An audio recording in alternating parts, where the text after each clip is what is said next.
A millionaire saw a little girl crying and pointing at a trash bin. When he approached, he couldn't believe what he found.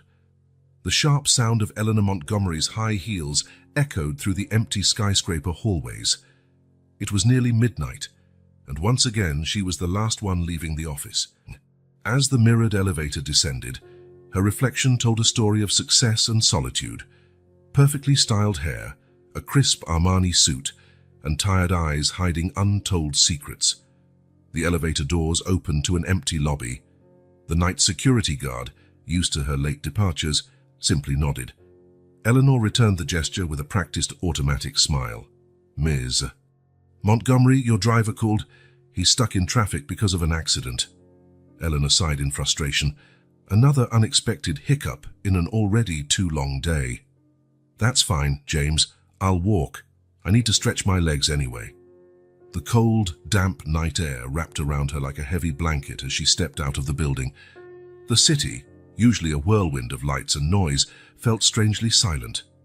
Eleanor began walking, her footsteps echoing against the deserted sidewalks. Then she heard it. A sound so out of place on that urban night that she stopped abruptly. Crying. Not the whiny wail of a spoiled child, but a desperate, heart-wrenching sob filled with anguish Eleanor hadn't heard since. She shook her head, pushing away unwelcome memories. Turning a corner, she found the source, a little girl, no older than 7, standing beside a dumpster. Fat tears streaked her dirty face as she pointed frantically at the bin. For a moment, Eleanor hesitated. Her world of boardrooms and million-dollar deals hadn't prepared her for this, but something about the scene pulled at her, as if an invisible thread connected her heart to the girl's. "Hey," Eleanor called softly, stepping closer. The girl shrank back, frightened. "It's okay, I won't hurt you." "What happened?" The girl, still sobbing, only pointed at the dumpster. Eleanor felt a shiver run down her spine, heart pounding. She stepped closer and peered inside. The world seemed to stop. Wrapped in a filthy blanket, a newborn baby stirred weakly. Its barely open eyes seemed to plead for help. Acting on instinct, Eleanor had the baby in her arms within seconds, checking its breathing and feeling its fragile warmth. The girl clung to Eleanor's leg, still crying. "What's your name, sweetheart?" Eleanor asked, her voice trembling slightly. "Sophia," the girl stammered between sobs. "Sophia, you were so brave. Now I need you to be brave a little longer and help me save this baby, okay?" Sophia nodded, her wide eyes fixed on the tiny bundle in Eleanor's arms. With one hand, Eleanor pulled out her phone and dialed emergency services. As she explained the situation, her mind raced. Who would abandon a baby? Why was Sophia there? And why, after years of building walls around herself, did Eleanor feel something fundamental shifting inside her? Sirens began to wail in the distance. Eleanor looked at Sophia, then at the baby in her arms. "Everything will be okay," she murmured, not entirely sure who she was trying to reassure. The ambulance's flashing lights lit up the street, and Eleanor watched as a man jumped out before the vehicle even came to a complete stop. Their eyes met, and for a moment, Eleanor felt as if he could see through all her carefully constructed defenses. "I'm Dr. Theodore Walsh," he introduced himself, already examining the baby. "You saved this child's life." As the scene unfolded, paramedics, police officers, endless questions, Eleanor found herself holding Sophia's hand. Dr. Walsh tended to the baby with a gentleness that contrasted sharply with his rugged appearance. When the chaos finally subsided, and Eleanor stood alone on the sidewalk again, she realized her life had irrevocably changed. The cries of a baby and the tears of a little girl had cracked the armor she'd spent years building. Looking up at the night sky, Eleanor made a silent promise. She didn't know how, but she would uncover the story behind this abandonment. And in the process, perhaps she could finally confront the ghosts of her own past. The sound of footsteps made her turn. It was Dr. Walsh. "Miss Montgomery, there's something you need to see." And with those words, Eleanor knew her journey was just beginning. Eleanor followed Dr. Walsh back to the ambulance, her high heels echoing on the quiet street. The doctor seemed hesitant, as if he was about to reveal a secret he wasn't sure he should share. "What is it, doctor?" Eleanor asked, her voice betraying a mix of concern and curiosity. Dr. Walsh opened the ambulance's back door.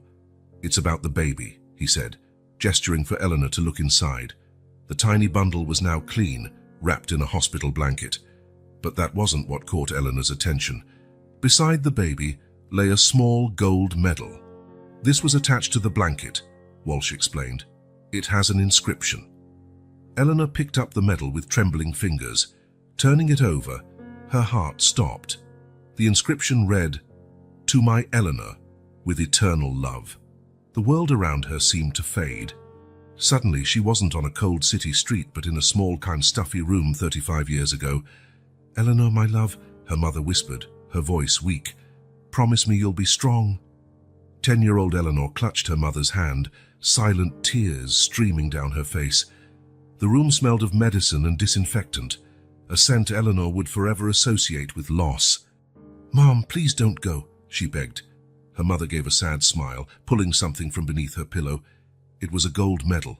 "This belonged to my grandmother and her grandmother before her. Now it's yours, my angel.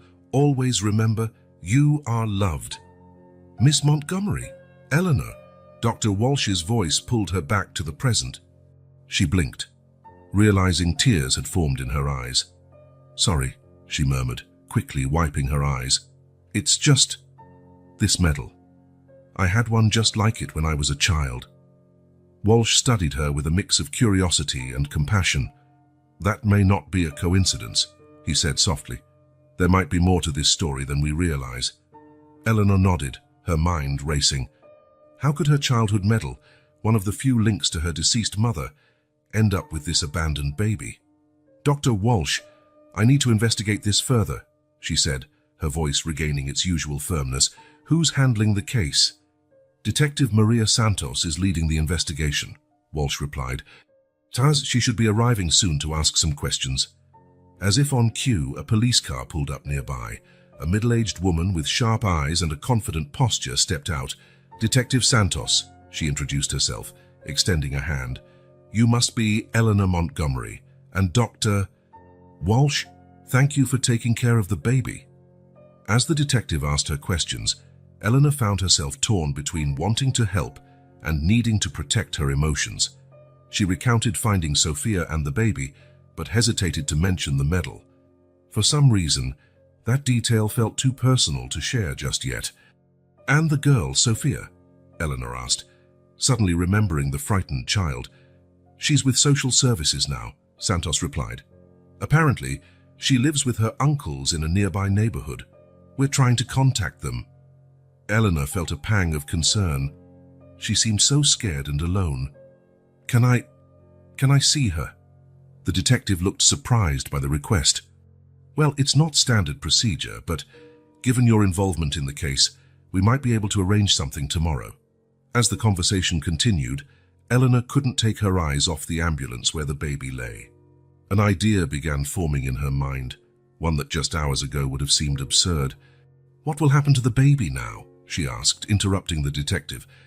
"Well, after medical examinations, she'll be placed in temporary foster care until we locate her family or—" Santos hesitated. "Or find an adoptive family," Eleanor finished. She took a deep breath. What if I volunteered to care for her temporarily?" The silence that followed was deafening. Dr. Walsh and Detective Santos exchanged surprised looks. "Miss Montgomery," Santos began, "I understand you're emotionally involved, but—" "I have resources," Eleanor interrupted. "I can provide everything she needs, and more importantly, I can dedicate my time and attention to help with the investigation." Dr. Walsh cleared his throat. From a medical standpoint, stability would be beneficial for the baby, and Miss Montgomery certainly has the means to offer that.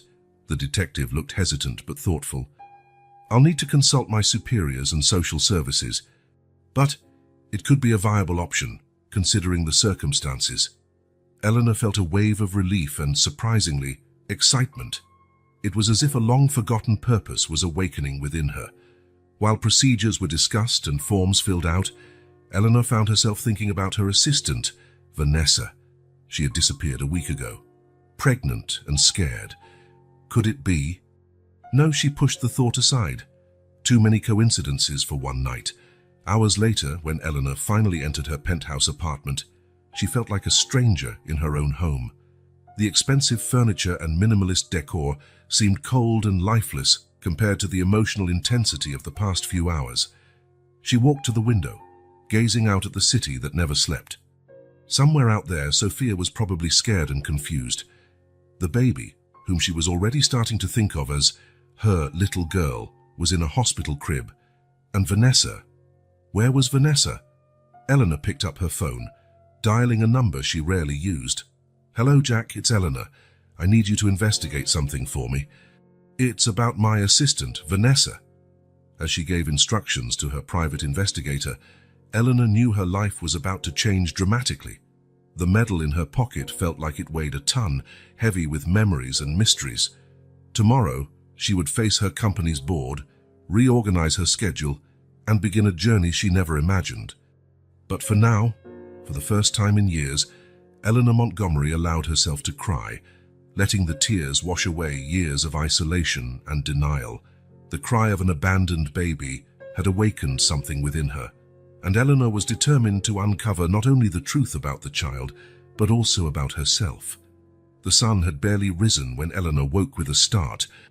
For a moment, she was disoriented, the memories of the previous night blending with restless dreams. The golden medal on her bedside table brought her back to reality. She got up, determined. Today would be the day to start unraveling the mysteries surrounding her. First, an important call. "Hello, Sarah, it's Eleanor. I need you to take over today's meetings." "Yes, all of them. A personal emergency has come up." After giving instructions to her vice president, Eleanor quickly got ready. She dressed meticulously, but opted for a more casual outfit than her usual executive suit. Today, she wasn't the ruthless CEO, but a woman on a mission for answers. Her phone rang. It was Jack, the investigator. "Eleanor, I have news about Vanessa," he said, his voice grave. "She was admitted to a psychiatric hospital 5 days ago. Voluntarily, it seems." Eleanor's heart raced. "Which hospital?" "St. Mary's." "Eleanor, there's more. Records show she was admitted while pregnant, but what, Jack? She's no longer pregnant. And there's no record of a birth." Eleanor closed her eyes, processing the information. "Thank you, Jack. Keep digging." She grabbed her bag and left, her mind racing. Vanessa, pregnant and frightened, disappearing only to resurface in a psychiatric hospital. An abandoned baby, a medal identical to hers, too many coincidences. On her way to the hospital, Eleanor made another call. "Detective Santos, this is Eleanor Montgomery. I have information that might be relevant to the case." After a brief conversation, they agreed to meet at the hospital. Eleanor felt a mix of anxiety and determination. She was about to dive into uncharted waters, but something inside her pushed her forward. St. Mary's was an imposing building, a blend of old architecture and modern additions. Eleanor met Detective Santos at the reception desk. "Ms. Montgomery," Santos greeted her, her expression serious. "Before we see your assistant, there's something I need to tell you. We found the baby's mother." Eleanor felt the world spin. "Who?" "A young woman named Marina Santos." "No relation to me," the detective added with a sad smile. "She's 18 and lives in the same neighborhood where the baby was found." "Did she confess?" Santos nodded. "She came to the station this morning, a bundle of nerves. She's devastated and terrified." Eleanor absorbed the information, feeling a mix of relief and disappointment. Part of her had hoped Vanessa was the mother, a direct connection to her life. "And Vanessa?" she asked. "Let's go talk to her now. There may still be a connection we haven't seen yet." They climbed to the psychiatric ward. Dr. Theodore Walsh met them in the hallway, his expression grave. "Miss Montgomery, detective," he greeted them. "I've been briefed on the situation. Vanessa is fragile. We need to be careful." Eleanor nodded, feeling a lump in her throat. When they entered the room, she barely recognized her assistant. Vanessa, always so composed and efficient, looked like a shadow of herself. Dark circles under her eyes, disheveled hair, a lost expression. "Vanessa," Eleanor called gently. The young woman turned slowly. Her eyes widened as she recognized Eleanor. "Miss Montgomery, I'm so sorry. I couldn't... Eleanor approached, sitting on the edge of the bed. "It's okay, Vanessa. We're here to help. Can you tell us what happened?" Vanessa began to cry silently. "I lost the baby," she whispered. "It was a week ago. I went into premature labor, and she didn't survive." Eleanor's heart ached. She held Vanessa's hand, offering silent comfort. Detective Santos stepped forward gently. "Vanessa, we know this is difficult, but we need to ask. Have you had any contact with a young woman named Marina Santos?" Vanessa frowned, confused. "Marina? Yes, I met her here. She was pregnant too, scared. We talked a few times."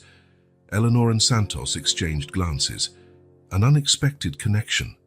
"Vanessa," Eleanor said softly, "a baby was abandoned last night. We believe it's Marina's child." Vanessa's eyes widened. "Oh no," she murmured. She was so scared, so alone. "I tried to advise her, but do you know why she might have abandoned the baby?" Santos asked. Vanessa hesitated. "She mentioned problems at home, an abusive stepfather, I think. And there was a man, someone pressuring her. She didn't go into details, but she seemed terrified." Eleanor felt a chill. The story was becoming more complex and darker by the moment. "Ice, there's one more thing," Eleanor said, pulling the medal from her pocket. "This was found with the baby. Do you know anything about it?" Vanessa looked at the medal, her eyes lighting up with recognition. "Yes, Marina showed it to me once. She said it was a family heirloom, the only thing of value she owned." Eleanor felt the world spin again. The medal wasn't hers, but it was still connected to this tangled web of events. What other surprises did fate have in store? After a few more questions, they left Vanessa to rest. In the hallway, Eleanor, Santos, and Dr. Walsh gathered. "This complicates things," Santos sighed. "As we need to investigate the stepfather and the man who was pressuring Marina." "And the baby?" Eleanor asked, her voice betraying her concern. Dr. Walsh offered a small smile. "She's doing well, healthy and strong, and..." He hesitated. "Social services approved your request for temporary custody?" Eleanor felt a wave of emotions: relief, joy, fear. "Sis, when can I take her home?" "Tomorrow," Walsh replied. "But there's one condition. Sophia, the girl who found the baby. She refuses to leave the child's side. Social services suggested you take her in temporarily as well." Eleanor blinked, surprised. Her life was changing faster than she could process, but strangely, she felt more alive than she had in years. "All right," she said, surprising even herself. "I can take care of both." As they left the hospital, Eleanor knew she was at the start of a journey that would change her life forever.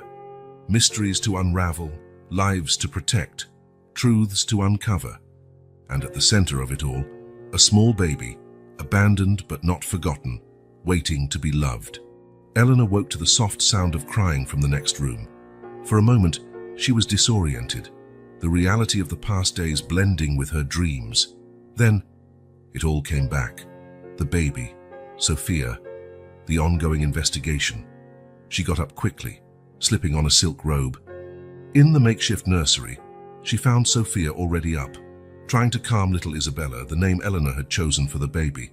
"It's all right, sweetheart," Eleanor said softly, approaching. "I'll take care of it." Sophia looked at her with sleepy but alert eyes. "I think she's hungry." Eleanor picked Isabella up, surprised at how natural the gesture felt. "You're right. Let's make her a bottle." In the kitchen, while warming the milk, Eleanor observed Sophia. The girl seemed both very young and strangely mature. "Sophia," Eleanor began hesitantly, "do you remember anything else about the night you found Isabella?" Sophia bit her lip, thoughtful. "I saw a lady crying before. She looked scared. Do you think you could recognize her if you saw her again?" Sophia nodded slowly. Eleanor made a mental note to inform Detective Santos. The phone rang, interrupting the moment. It was Jack, the investigator. "Eleanor, I found something about Marina's stepfather," he said, his voice tense. "His name is Carlos Ribeiro. He has a criminal record for assault, and is suspected of involvement with a local trafficking network. Eleanor felt a chill run down her spine. Thank you, Jack. Keep digging, but be cautious. After hanging up, Eleanor turned back to Sophia and Isabella, feeling a wave of protectiveness.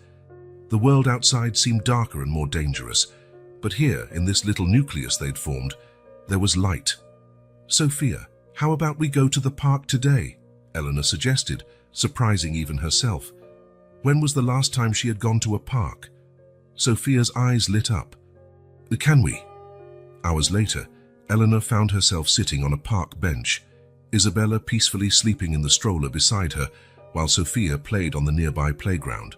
The scene was so ordinary, so normal, and yet, for Eleanor, it felt like stepping into a completely new world. Her phone vibrated.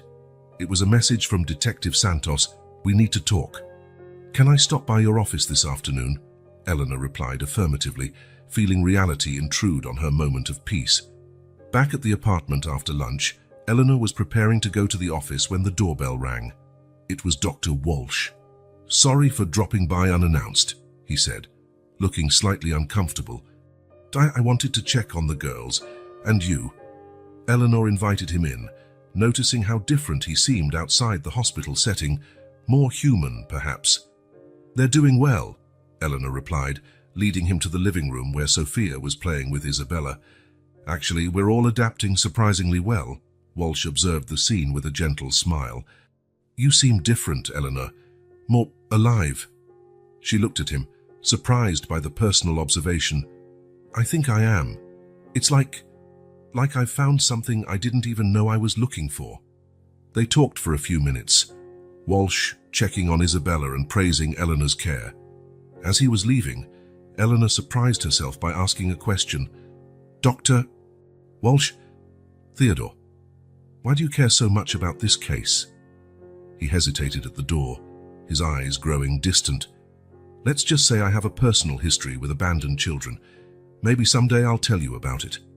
After Walsh left, Eleanor prepared to head to the office, leaving the girls with a babysitter recommended by social services. In the elevator at her company, Eleanor felt the curious gazes of her employees.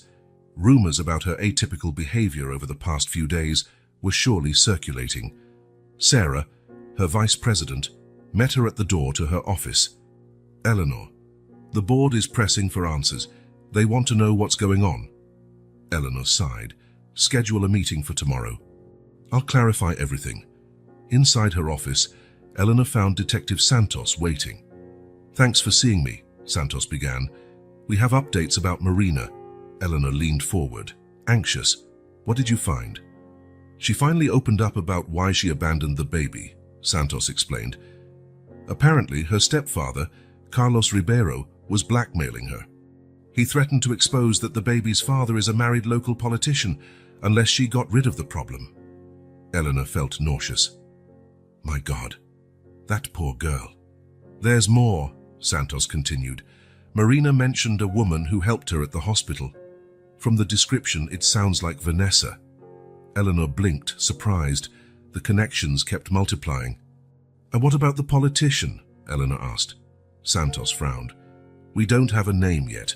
Marina is too terrified to reveal it. As they discussed next steps, Eleanor's mind raced. There was something bigger happening. She could feel it. Some connection they hadn't yet uncovered.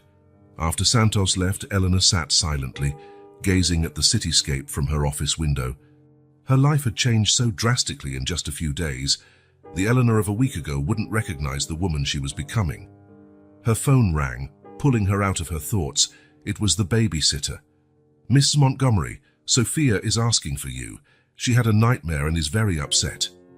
I'm on my way, Eleanor replied, already grabbing her bag. In the elevator on the way down, Eleanor reflected on her priorities. The corporate empire she had built suddenly seemed far less important compared to the two little lives now depending on her. At home, Eleanor found Sophia curled up on the couch, her eyes red from crying. Without hesitation, she sat beside the girl and hugged her. It's okay, sweetheart. I'm here now. Sophia sobbed into her chest. I dreamed they took Isabella away, and you too. Eleanor felt her heart tighten. No one will take us away from each other, Sophia. I promise. As she comforted Sophia, Eleanor realized she had made a decision. No matter what, she would protect these children. She would unravel the mysteries surrounding them and face whoever she had to. Isabella started crying in the next room, as if sensing the tension. Eleanor stood, still holding Sophia's hand. Come on, let's check on our little girl. Together, they went to the crib. Eleanor picked up Isabella, and Sophia snuggled beside her. In that moment, looking at the two girls, Eleanor knew her life would never be the same. And, surprisingly, she was happy about it. The shrill sound of her alarm pulled Eleanor from a restless sleep. She got up, feeling the weight of the responsibilities she had taken on in recent days. The board meeting was scheduled for that morning, and she knew it would be a challenge to explain her sudden shift in priorities. Entering the kitchen, Eleanor found Sophia already awake, clumsily attempting to prepare breakfast. Good morning, sweetheart, Eleanor smiled, surprised by the girl's initiative. Das, what are you doing? Sophia looked up at her, a little embarrassed. I wanted to make breakfast for you, to say thank you for everything. Eleanor felt a wave of emotion. She approached Sophia and hugged her warmly. That's very sweet of you. How about we make it together? As they made pancakes, Eleanor watched Sophia closely. There was a maturity in the girl's eyes that belied her age. Sophia, Eleanor began hesitantly, do you remember anything more about your family, about how you came to live with your uncles? The girl was quiet for a moment, her face scrunching in concentration. Not much, she admitted.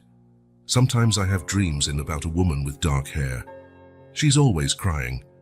Eleanor made a mental note to share this information with Detective Santos. It might be a clue about Sophia's biological mother. Isabella's cries interrupted their conversation. Eleanor went to the crib, bringing the baby into the kitchen. Watching the three of them together, she felt a strange sense of completeness, something she had never experienced in her career-driven life. After breakfast, Eleanor prepared for the meeting, leaving the girls with the babysitter. On the way to the office, she received a call from Dr. Walsh. Eleanor, there's news about Vanessa, he said, his voice tense. She had a breakdown last night. She kept repeating something about protecting the secret and they can't know. Eleanor felt a chill. Did she say who they are? Not specifically, but she seemed genuinely terrified. Arriving at the office, Eleanor barely had time to process the information before being ushered into the boardroom. The board members awaited her, their expressions ranging from concern to irritation. Eleanor, George Key, the board president, began, We're worried about your recent behavior. Rumors are spreading, and the shareholders are growing nervous. Eleanor took a deep breath, meeting each of their eyes. Ladies and gentlemen, I understand my actions over the past few days may seem unusual, but I assure you, I have everything under control. She then proceeded to explain, in general terms, about the abandoned baby and her decision to get involved in the case. She omitted sensitive details of the investigation, but made it clear that she intended to balance her new responsibilities with her role at the company. This is madness, Eleanor, one member protested. You can't risk everything we've built over some philanthropic impulse. Eleanor felt a surge of anger she hadn't experienced in years. A philanthropic impulse, she repeated, her voice dangerously calm. We're talking about human lives, vulnerable children. If this company can't understand the importance of that, then maybe I've failed as a leader more than I thought. The silence that followed was deafening. Eleanor looked each of them in the eye, her resolve unwavering. I will continue to lead this company with the same dedication as always, but I will also use our resources to make a difference in the lives of these children and others who need help. If anyone has an issue with that, feel free to resign right now. No one moved. Finally, George spoke. Very well, Eleanor. We trust your judgment. But keep us informed. Leaving the meeting, Eleanor felt drained but strangely invigorated. It was as if a dormant part of her had finally awakened. Her phone buzzed with a message from Detective Santos. We need to talk. It's about Marina. Eleanor replied immediately, arranging to meet for lunch. At the restaurant, Santos seemed agitated. "Marina finally revealed the name of Isabella's father," she said as soon as Eleanor sat down. "It's Councilman Ricardo Mendez." Eleanor felt the shock of the revelation. Mendez was known for his conservative platform and speeches on family values. The hypocrisy was nauseating. "Does he know about the baby?" Eleanor asked. Santos nodded. "Apparently, he's behind the threats. He wants the baby gone to avoid a scandal." The anger Eleanor felt was overwhelming. "We need to protect Marina and Isabella and expose that bastard." "It's not that simple," Santos warned. "Mendez has powerful connections. And there's something else. Marina mentioned a network. We believe there may be more people involved in similar cases." Eleanor felt the weight of the situation. This was bigger than she had initially thought. But instead of feeling overwhelmed, she felt a growing determination. "What can we do?" she asked. "For now, keep Marina and the baby safe and continue investigating discreetly." After lunch, Eleanor returned home, her mind racing with the new information. She found Sophia playing with Isabella in the living room, the domestic scene sharply contrasting the turmoil in her thoughts. "How was your day?" Eleanor asked, sitting beside the girls. Sophia smiled, but there was a shadow in her eyes. "It was good. But I had that dream again about the woman crying." Eleanor hugged Sophia, feeling an ever stronger bond with the girl. "It's okay, sweetheart. We're safe here." That night, after putting the girls to bed, Eleanor found herself on the balcony of her apartment, staring at the city lights. Her phone rang. It was Dr. Walsh. "Sorry to call so late," he said. "Tabit, I thought you'd want to know. Vanessa asked to speak with you. She says she's ready to tell you everything she knows." Eleanor felt a mix of relief and apprehension. "I'll be there first thing in the morning." After hanging up, Eleanor lingered on the balcony, contemplating the whirlwind of events that had brought her to this point. In just a few days, her life had been completely transformed. Once a solitary executive focused solely on results, she had become the guardian of two vulnerable children and a central figure in a complex investigation. Returning inside, Eleanor stopped by the girls' room. Sophia was curled up with a teddy bear, while Isabella slept peacefully in her crib. Looking at them, Eleanor felt a certainty she had never known before. No matter what came next, political threats, hidden secrets, or business challenges, she would fight with all her strength to protect these children and uncover the truth. Eleanor Montgomery, the relentless businesswoman, had awakened to something greater than herself, and there was no turning back. With that resolve, she prepared for bed, knowing that the next day would bring new challenges and possibly revelations that could change everything once again. The journey was just beginning, and Eleanor was ready to face every obstacle, not alone anymore, but with the love and strength Sophia and Isabella had brought into her life. Dawn found Eleanor already awake, her mind filled with thoughts about the impending conversation with Vanessa. She moved quietly around the apartment, not wanting to wake Sophia or Isabella. She left a detailed note for the babysitter, and after a last fond glance at the sleeping girls, headed to the hospital. St. Mary's felt different that morning, less intimidating perhaps. Dr. Walsh was waiting for her at the entrance, his face a mixture of concern and relief. "Good morning, Eleanor," he greeted. "Vanessa is eager to talk to you, but I must warn you, she's still very fragile." Eleanor nodded, feeling a pang of guilt. She had focused so much on Sophia and Isabella that she had almost forgotten Vanessa's pain. Entering the room, Eleanor was surprised by the change in Vanessa. The young woman looked more lucid, though still visibly shaken. "Ms. Montgomery," Vanessa began, her voice trembling, I'm so sorry for everything." Eleanor sat beside the bed, taking Vanessa's hand. "It's okay, I'm here to listen, not to judge." Vanessa took a deep breath and began her story. "It all started a few months ago when I found out I was pregnant. The father, he's an influential man, married. I was terrified. I didn't know what to do." Eleanor felt a knot in her stomach, fearing where the story was headed. "He pressured me to have an abortion," Vanessa continued, tears streaming down her face. "But I couldn't. Then he started threatening me. Said he'd ruin my career, my life." "Who is he, Vanessa?" Eleanor asked gently. Vanessa hesitated, fear evident in her eyes. Councilman Ricardo Mendez. Eleanor felt as if she had been punched. The same man connected to Marina and Isabella. This couldn't be a coincidence. He isn't alone in this, Vanessa continued, her voice almost a whisper. There are others, politicians, businessmen. They have a network. They protect each other, silence the women who get pregnant. Eleanor's mind reeled with the implications. A network of powerful men, using their influence to cover up their indiscretions at any cost. What happened to your baby, Vanessa? Eleanor asked, dreading the answer. Vanessa began to sob uncontrollably. I lost her. It was an accident, I swear. But they made me believe it was my fault. That I'd go to prison if anyone found out. Eleanor embraced Vanessa, feeling a mix of rage and compassion. It wasn't your fault, she assured her. And we're going to expose these men, I promise. After calming Vanessa, Eleanor left the room and found Dr. Walsh waiting in the corridor. She shared Vanessa's revelations, watching his expression harden with every word.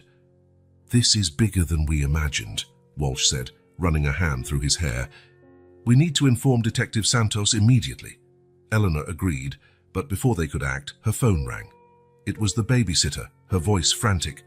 Mrs. Montgomery, it's Sophia. She's gone. Eleanor's world seemed to collapse. What do you mean, gone? What happened? I was changing Isabella, and when I came back to the living room, Sophia wasn't there. The front door was open. Eleanor felt panic rising. Ahmed, I'm coming back now. Call the police. She turned to Walsh, the terror evident in her eyes. Sophia's disappeared. I need to go. I'm coming with you, Walsh said without hesitation. The drive back to the apartment was a blur of fear and anxiety. When they arrived, they found Detective Santos already on the scene, coordinating a search team. We're reviewing the building's security footage, Santos informed them. There's something strange. Eleanor, the camera on your floor went offline for exactly 5 minutes this morning. Eleanor felt a chill. This was no coincidence. Or do you think it's connected to what we've uncovered? Santos nodded grimly. It's possible, but we can't jump to conclusions. We'll find her. The following hours were a whirlwind of activity. Search teams combed the neighborhood, while Eleanor, consumed by guilt and worry, alternated between comforting Isabella and assisting with the search. Late in the afternoon, the first lead emerged. A neighbor reported seeing a girl matching Sophia's description being taken by a woman with dark hair. A woman? Eleanor asked, confused. Not a man. This complicates things, Santos murmured. It may not be related to the network we're investigating. As they discussed the implications, Eleanor's phone rang. The caller ID showed an unknown number. Hello? She answered hesitantly. Eleanor Montgomery, a trembling female voice asked. I have Sophia. Eleanor felt her heart stop. Who are you? Please, don't hurt her. My name is Marina, the voice replied. Marina Santos. I'm her mother. The shock of the revelation hit Eleanor like a wave.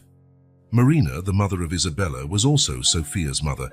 The pieces of the puzzle were starting to fit together in ways she hadn't anticipated.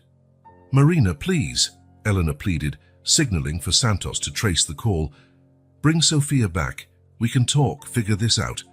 There was a pause on the other end. I didn't want to abandon her, Marina said, her voice breaking. Either of them, but they forced me. They said they'd kill Sophia if I didn't give up Isabella. Eleanor felt a mix of compassion and horror. Marina, we're investigating these men. We can protect you and the girls. Please, trust me. Another moment of silence. Then, okay, I'll bring Sophia back. But you have to promise me one thing. Anything, Eleanor responded without hesitation. Promise me you'll keep my daughters together, protect them, no matter what happens to me. Tears welled up in Eleanor's eyes. I promise, Marina, with my life. After arranging a meeting location, Eleanor hung up, turning to Santos and Walsh, who had overheard part of the conversation. This changes everything, Santos said, already organizing a team for the meeting. Walsh placed a hand on Eleanor's shoulder. Are you ready for this? To possibly care for both girls permanently. Eleanor looked at the crib where Isabella slept, thinking of Sophia and the incredible journey of the past few days. Her life had changed completely, and she knew there was no going back. "I'm more than ready," she replied with a certainty that surprised even herself. "These girls are my family now, and I'll do whatever it takes to keep them safe and together."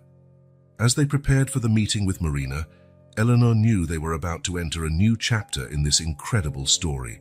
A chapter full of danger, no doubt, but also of love, redemption, and the possibility of healing for everyone involved. With renewed determination, Eleanor headed for the door. It was time to bring her unlikely family together and face whatever the future held. The meeting place was a small, unassuming park a few blocks from Eleanor's apartment. Even at this hour, a few families were still enjoying the space, unaware of the drama about to unfold. Eleanor arrived first, accompanied by Detective Santos and Dr. Walsh, who insisted on being present.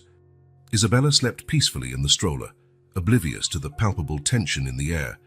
"Remember," Santos instructed, "let me lead the conversation.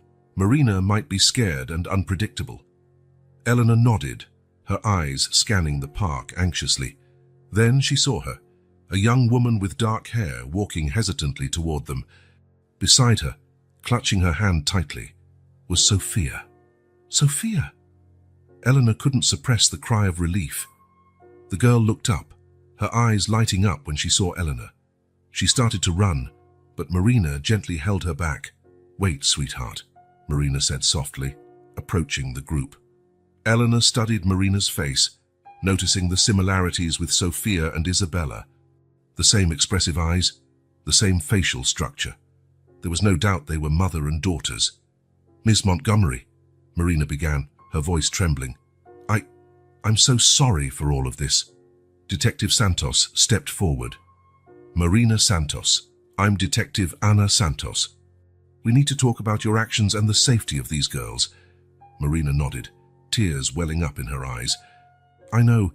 I just wanted to see my daughters together one last time." Eleanor's heart tightened. Despite everything, she couldn't help but feel compassion for this young, tormented mother. "Why don't we sit down, Doctor?" Walsh suggested, motioning toward a nearby bench. As they sat, Sophia ran into Eleanor's arms, hugging her tightly. "I missed you," the girl murmured. "I missed you too, sweetheart," Eleanor replied, kissing the top of her head. "Are you okay? Did she hurt you?" Sophia shook her head. "No, she was nice. She said she's my mum." Eleanor exchanged a glance with Santos, who nodded subtly. It was time for the truth. "Sophia," Eleanor began gently, "there are some things we need to tell you, things about your family." As Eleanor and Santos carefully explained the situation to Sophia, Marina watched, silent tears streaming down her face. "Doctor," Walsh kept an eye on Isabella, who stirred in her sleep. "So," Sophia said slowly, processing the information. "Marina is my real mum, and Isabella's too." Eleanor nodded. "Yes, sweetheart, and there's more. Do you remember those dreams you had, about a crying woman?" Sophia's eyes widened with understanding. It was her. "It was a memory," Marina sobbed, reaching out hesitantly for Sophia. "I'm so sorry, my love. I never wanted to leave you. They forced me." Detective Santos leaned forward. "Marina, we need to know exactly what happened. Who are they?" Marina took a deep breath, glancing nervously around before beginning her story. "It all started about 8 years ago. I was young, naive. I met a man, Ricardo Mendes. He was charming, promised to help me. I got pregnant with Sophia." Eleanor felt a chill at the mention of Mendes's name again. Marina continued, "When I told Ricardo, he was furious. He said it would ruin his political career. He introduced me to other men, powerful men. They had a system for dealing with problems like me." "The network," Santos murmured, furiously taking notes. "They forced me to give Sophia up for adoption," Marina said, her voice trembling with anger. "They said if I told anyone, they'd kill her. I was devastated, but I had no choice." Sophia, hearing all of this, clung tightly to Eleanor's hand for comfort. "Years passed," Marina continued. "I tried to move on, but I never forgot my daughter. Then, about a year ago, I met Carlos. The abusive stepfather? Eleanor asked, recalling the earlier information. Marina nodded sadly. At first, he seemed kind, but I soon discovered he was connected to the same network as Ricardo. When I became pregnant with Isabella, the nightmare started again. At this moment, Isabella woke up crying softly. Dr. Walsh picked her up, soothing her gently. Marina looked at the baby, her eyes filled with love and pain. They gave me an ultimatum. Either I abandoned Isabella or they'd hurt Sophia. I didn't know what to do. So you left Isabella by the dumpster, Eleanor said softly. Yes, Marina sobbed, but I couldn't bear it. I watched from a distance, praying someone would find her quickly. When I saw you and Sophia, it felt like fate.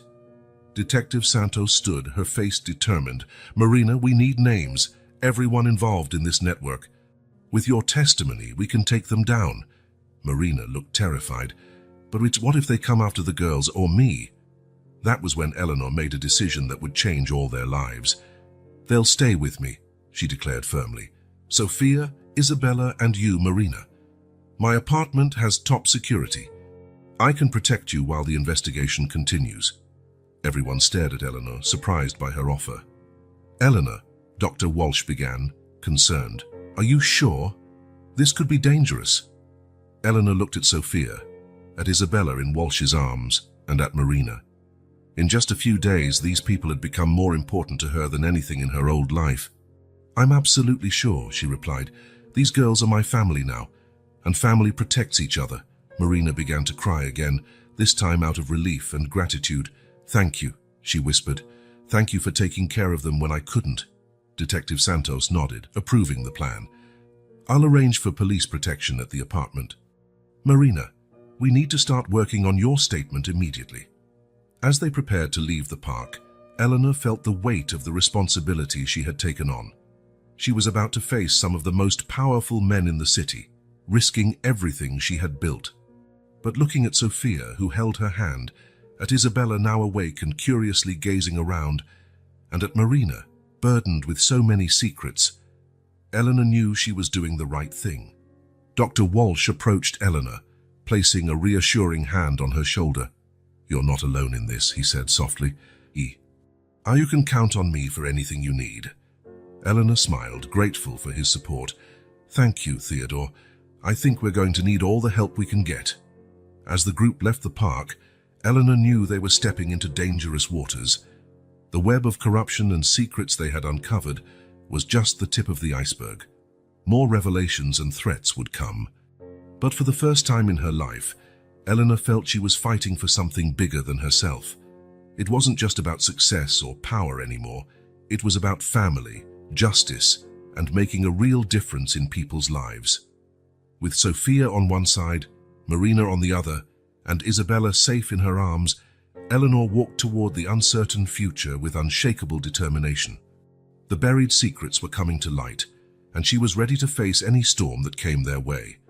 The night was only beginning, and with it, a new chapter in all their lives, a chapter of redemption, courage, and above all, love. The days following the park meeting were a whirlwind of activity and emotions in Eleanor's apartment. Marina's presence introduced a new dynamic, blending joy and tension in equal measure. Eleanor observed with fascination and a bit of apprehension as Marina tried to rebuild her bond with Sophia. The girl, in turn, oscillated between curiosity and caution, still clinging to Eleanor for a sense of security. One particularly hectic morning, with Isabella crying in her crib and Sophia asking endless questions about her past, Eleanor found herself momentarily overwhelmed.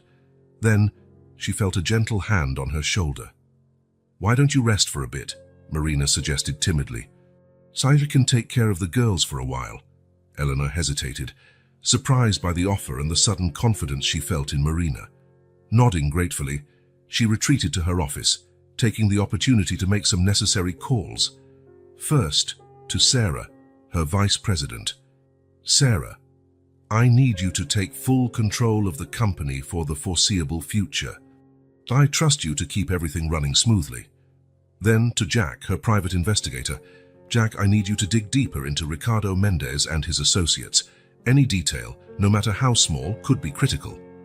Finally, she called Dr. Walsh. "Theodore, could you come by today? I think it's time we piece together everything we've uncovered." That afternoon, with the children finally napping, Eleanor, Marina, Dr. Walsh, and Detective Santos gathered in the living room. The tension was palpable. "All right," Santos began, opening a folder full of documents. "Marina, we need every detail you can remember about Mendez's network." Marina took a deep breath, her eyes filling with tears. "It all started 8 years ago, when I met Ricardo. I was just a naive 17-year-old girl, and he seemed so charming, so powerful." She went on to describe how Mendez seduced her, promising her the world, only to abandon her when he learned about her pregnancy. "He took me to a clandestine clinic," Marina revealed, her voice trembling. "He said it was for a checkup, but it was actually to force an abortion. When I refused, the threats began." Eleanor felt her stomach churn at the cruelty of the situation. Dr. Walsh, noticing her discomfort, placed a reassuring hand on her arm. Marina continued, describing an intricate network of politicians, businessmen, and even some corrupt healthcare professionals. All worked together to cover up indiscretions and silence women like her. "They have a system," she explained. "Some children are given up for adoption, like Sophia. Others—" She hesitated, tears streaming down her face. "Others just disappear." The silence that followed was heavy, filled with horror and indignation. "What about Carlos, your ex-stepfather?" Santos asked, breaking the silence. "Sayas Carlos was a pawn," Marina replied, her voice now firm with anger. "He was placed in my life by Mendez to keep me under control. When I became pregnant with Isabella, he was the first to threaten me." Dr. Walsh, who had been silent until now, leaned forward. "Marina, you mentioned healthcare professionals being involved. Do you have any names?" Marina hesitated, looking nervously at Eleanor. "Yes, there's one, Dr. Victor Almeida. He's the director of St. Mary's Hospital." Eleanor felt as if she had been punched. St. Mary's was where Vanessa had been admitted and where Dr. Walsh worked. "Theodore," Eleanor said softly, "did you know about this?" Walsh looked pale, clearly shocked. I suspected something was wrong. Records that didn't add up, patients who disappeared mysteriously. But I never imagined it was this big." Detective Santos was furiously taking notes. "This is bigger than we thought. We're talking about a conspiracy at a municipal, possibly even state level." Eleanor stood, walking to the window. Her mind raced with the implications of everything they had uncovered. She turned back to the group, her expression resolute. "What can we do? How do we stop this?" Santos sighed, running a hand through her hair. "It won't be easy. These men are powerful and well-connected. We'll need concrete evidence and willing witnesses." "I'll testify," Marina said, her voice trembling but resolute. "I can't let this keep happening to other women and children." Eleanor felt a surge of admiration for the young mother. "You won't be alone, Marina. I'll stand by you every step of the way." Dr. Walsh stood, his face set with determination. "I can investigate internally at the hospital. There must be records, proof of Dr. Almeida's involvement." "Be careful," Eleanor warned, feeling a pang of worry. "We don't know how deep this goes."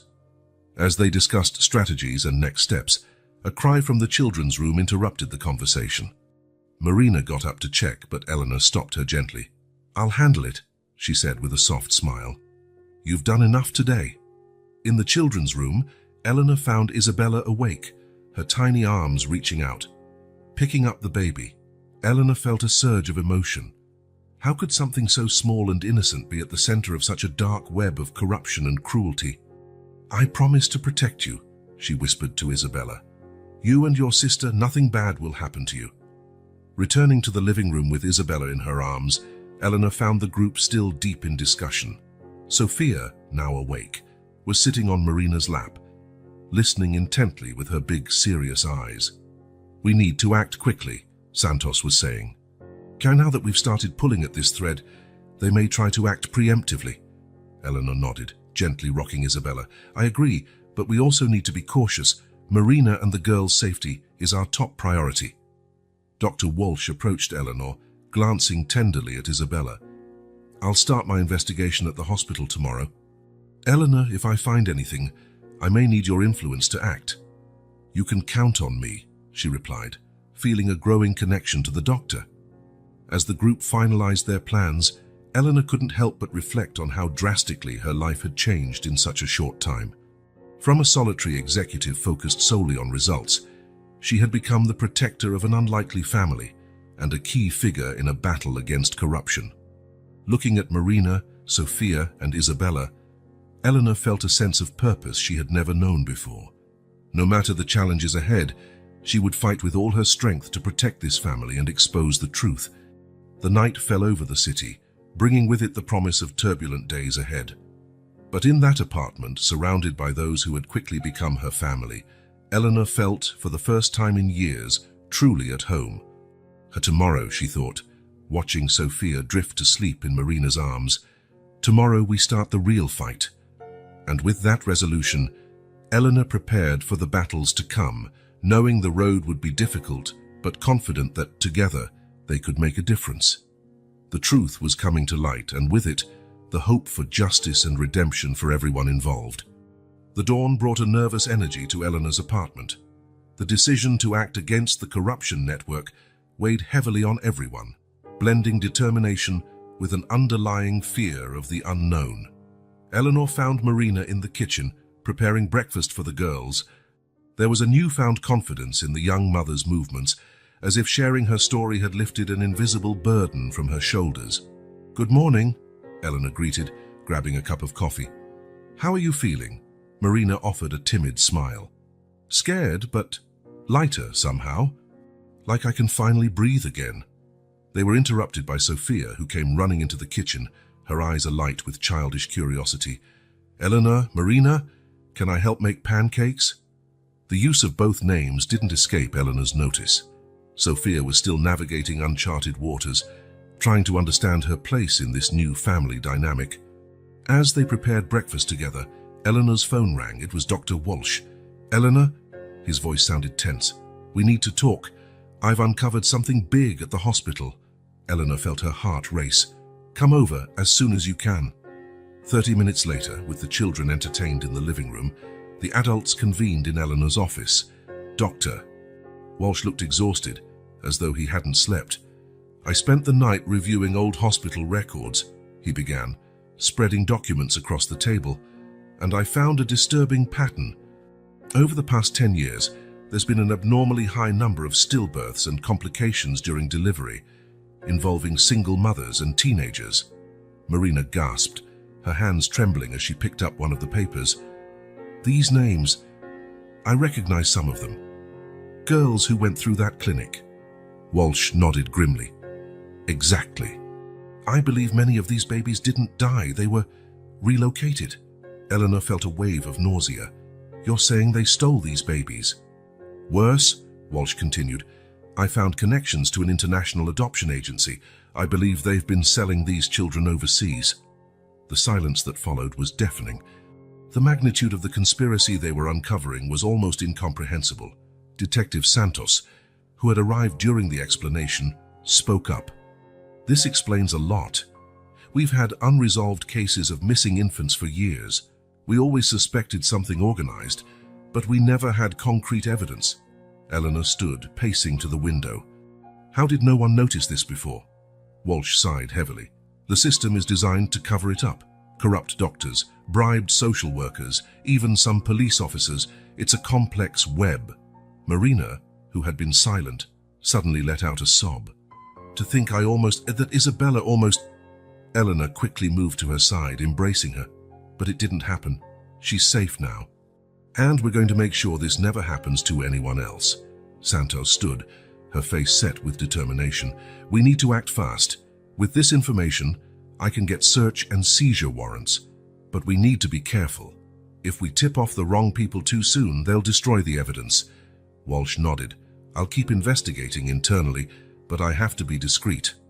If Dr. Almeida suspects anything, everything could fall apart." Eleanor felt the weight of responsibility pressing down on her shoulders. Her influence and resources would be critical in the coming days. "What can I do to help?" Santos considered for a moment. Your contacts in the media could be useful. If we can leak part of the story to trusted journalists, we could create public pressure. Consider it done, Eleanor replied, mentally listing the journalists she could trust. As they discussed strategies, a cry from the living room interrupted them. All four adults rushed out to find Sophia clutching a photo album, tears streaming down her face. "Sophia, what's wrong?" Eleanor asked, kneeling beside her. Between sobs, Sophia pointed to a picture. It was Marina, much younger, holding a baby. Is this me?" Marina approached hesitantly, tears in her own eyes. "Yes, my love. That photo was taken the day you were born, before they took you away." The moment was thick with emotion. Eleanor watched, her heart aching, as mother and daughter stared at each other, years of separation and secrets between them. Slowly, Sophia reached out her arms to Marina, who enveloped her in a tight embrace. Both were crying, but there was a sense of healing in the air, of pieces falling into place. Eleanor exchanged a glance with Dr. Walsh, seeing the same mix of emotion in his eyes. This moment of connection amidst the chaos of the investigation was a powerful reminder of why they were fighting. Once the emotions had settled, Eleanor gathered everyone in the living room. It was time for decisions. "Marina," she began gently, "with everything happening, we need to think about the girls' safety. Would you like to stay here permanently, at least until this is all resolved?" Marina looked surprised, glancing from Eleanor to the children. I don't want to be a burden." Eleanor smiled, taking Marina's hand. "You're not a burden. You're family now. All of you." Sophia, who had been listening attentively, suddenly asked, "Does this mean we can all stay together, like a real family?" The silence that followed was filled with expectation. Eleanor looked at Marina, then at Dr. Walsh and Santos, feeling the weight of the decision. "Yes, Sophia," she finally said, "we're a family now. Different, maybe, but a family." The smile that lit up Sophia's face was contagious. Even Isabella, in Dr. Walsh's arms, seemed to sense the change in atmosphere, letting out a happy gurgle as the group discussed practical next steps, room arrangements, the children's needs, security measures. Eleanor felt a wave of determination wash over her. This makeshift family, born out of tragic circumstances, had become her purpose. She would do everything in her power to protect them and ensure justice was served. The day wore on, bringing with it the promise of challenges, but also of hope. Eleanor knew the road ahead would be fraught with danger, but looking at the faces around her, Marina, Sophia, Isabella, Dr. Walsh, even the steadfast Detective Santos, she knew she wasn't alone. Together, they would face whatever came their way. They would rewrite their stories, not as victims, but as survivors, as fighters. And in the process, they might just change not only their own lives, but the lives of countless other families affected by this web of corruption and cruelty. With that resolution, Eleanor prepared for the turbulent days to come. The battle was just beginning, but for the first time in her life, she felt she was fighting for something truly important: family, justice, redemption. These would be her guiding lights in the dark days ahead. That night, the apartment was quiet, the calm before the storm. Eleanor stood by the window, looking out over the city lights. The weight of the day's revelations bore down on her, but so did a newfound sense of purpose. Behind her, she heard soft footsteps. Turning, she saw Sophia standing in the doorway, clutching her teddy bear. "Can't sleep?" Eleanor asked, motioning for Sophia to join her. The little girl nodded and climbed into her lap as Eleanor sat on the sofa. "I keep thinking about Marina," Sophia said softly. "She's my mum, right?" Eleanor stroked Sophia's hair gently. "Yes, sweetheart, she is. But you're my mom too," Sophia added, looking up at Eleanor with big, searching eyes. Eleanor felt her heart swell. "I think we're both your mums in different ways, and we both love you very much." Sophia seemed content with this answer, snuggling closer. Within minutes, she was fast asleep in Eleanor's arms. In that moment, Eleanor realized just how deeply she had come to love this little girl and her sister. No matter what challenges lay ahead, she would protect them with everything she had. The next morning, the apartment was a hive of activity. Dr. Walsh left early to begin his covert investigation at the hospital. Detective Santos had arranged for plainclothes officers to monitor the building, ensuring their safety. Marina, surprisingly, had taken on the role of a homemaker, organizing the apartment and caring for the girls. Eleanor marveled at how quickly Marina had adapted, even as she carried the heavy burden of her past. Midway through the morning, Eleanor's phone rang. It was Jack, her investigator. "Eleanor, I've got something," he said, his voice urgent. "See, I've traced a financial connection between Mendez and Dr. Almeida, payments disguised as consulting fees. This ties them directly to the network." Eleanor's grip tightened on the phone. "Good work, Jack. Keep digging, and be careful." Hanging up, Eleanor felt a surge of determination. Every piece of evidence brought them closer to dismantling the network. As the day progressed, Eleanor worked closely with Santos to plan the next steps. Marina had agreed to provide a formal statement, and Santos was coordinating with trusted colleagues to secure warrants for key suspects. Late that afternoon, Dr. Walsh returned, looking both triumphant and exhausted. "I found records," he announced. Dozens of files, falsified documents, and correspondence between Almeida and foreign adoption agencies. It's more than enough to implicate him and potentially Mendez as well. Eleanor felt a wave of relief. They finally had the evidence they needed. "We need to move quickly," Santos said, reviewing the documents. "Once Almeida and Mendez realize the net is closing, they'll try to destroy the rest of the evidence." Eleanor nodded. "What do you need from me?" "Your media contacts," Santos replied. "If we go public with this, it'll be harder for them to cover their tracks." Eleanor immediately began making calls, reaching out to journalists she trusted implicitly. By evening, the first story was already in draft form, ready to be released as soon as the warrants were served. As night fell, the tension in the apartment was palpable. Eleanor gathered everyone in the living room: Marina, Sophia, Dr. Walsh, and Detective Santos. "We're on the brink of something big," Eleanor began. "This could bring justice not just for you, Marina, but for countless other women and children." Marina nodded, her expression resolute. "I'm ready. I want to do this, for Sophia and Isabella, and for every mother who suffered because of them." Santos added, "We'll move at dawn. Stay alert tonight. If anyone feels unsafe, call me immediately." After everyone dispersed, Eleanor found herself back by the window, watching the city. She felt a hand on her shoulder and turned to see Dr. Walsh.